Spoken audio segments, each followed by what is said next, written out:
India ने मान लिया है कि वो अमेरिका से निकाले जा रहे अपने 18,000 लोगों को वापस लेगा। ये फैसला दोनों देशों के बीच लोगों के आने जाने के बारे में एक बड़े समझौते का हिस्सा है। इस बात पर इंडिया में काफ़ी बहस हो रही है। बहुत से लोग इस फैसले के पीछे के कारण और इसके अंजाम पर सवाल उठा रहे हैं। इंडियन गवर्नमेंट का कहना है कि ये कदम अंतर्राष्ट्रीय समझौतों को निभाने और अमेरिका के साथ अच्छे रिश्ते बनाए रखने के लिए ज़रूरी है।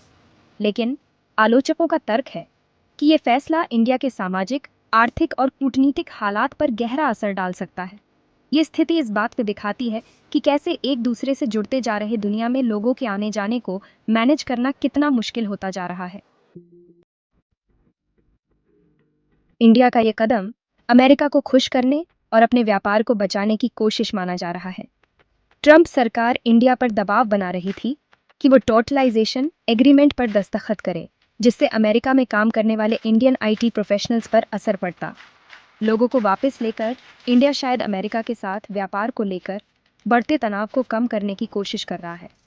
अमेरिका इंडिया का सबसे बड़ा व्यापारिक भागीदार है और व्यापार युद्ध का इंडियन अर्थव्यवस्था पर बहुत बुरा असर पड़ेगा। इसके अलावा इंडिया इस क्षेत्र में अपने रणनीतिक हितों के लिए अमेरिका के साथ मजबूत रिश्ते को बहुत ज़रूरी मानता है।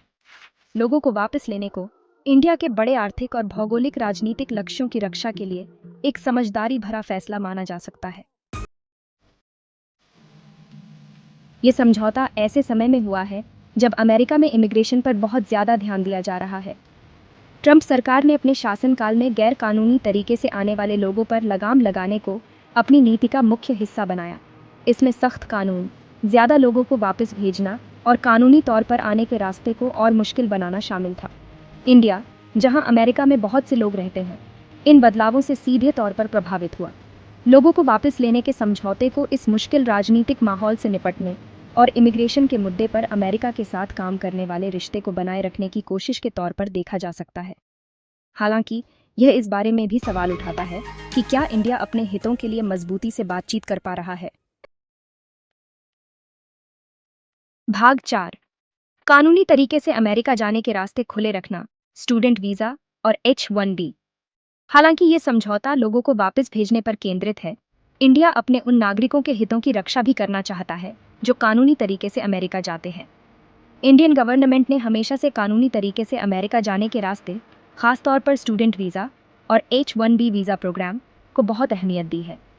ये दोनों रास्ते उन इंडियन स्टूडेंट्स और प्रोफेशनल्स के लिए बहुत ज़रूरी है जो अमेरिका में मौके तलाश रहे हैं। लोगों को वापस भेजने के मामले में अमेरिका के साथ सहयोग करके इंडिया शायद अपनी स्थिति का फ़ायदा उठाकर कानूनी तरीके से अमेरिका जाने वालों की संख्या बनी रहे, यह सुनिश्चित करना चाहता है। सरकार को उम्मीद है कि गैरकानूनी तरीके से अमेरिका जाने वालों के मुद्दे को सुलझाकर वह कानूनी तरीके से जाने वालों के लिए एक बेहतर माहौल बना सकती है, जिससे इंडियन नागरिकों को फ़ायदा हो। भाग 5, इंडिया का संतुलन, चिंताओं का समाधान और जोखिम कम करना। जहां एक तरफ इंडिया अमेरिका के साथ मजबूत रिश्ते बनाए रखना चाहता है और अपने आर्थिक हितों की रक्षा करना चाहता है, वहीं दूसरी तरफ वापस भेजे गए लोगों को स्वीकार करने का फैसला कई चुनौतियां भी पेश करता है। सरकार के सामने इन लोगों को फिर से बसाने का बड़ा काम है, जिनमें से कई लोग अपनी जिंदगी का एक बड़ा हिस्सा अमेरिका में बिता चुके होंगे। सामाजिक और आर्थिक उथल पुथल की आशंका को नजरअंदाज नहीं किया जा सकता। इसके अलावा यह समझौता दूसरे देशों के लिए एक मिसाल कायम कर सकता है जो इंडियन नागरिकों को वापस भेजना चाहते हैं। इंडिया को ऐसे समझौतों से होने वाले फायदे और नुकसान के बारे में सावधानी से सोचना होगा।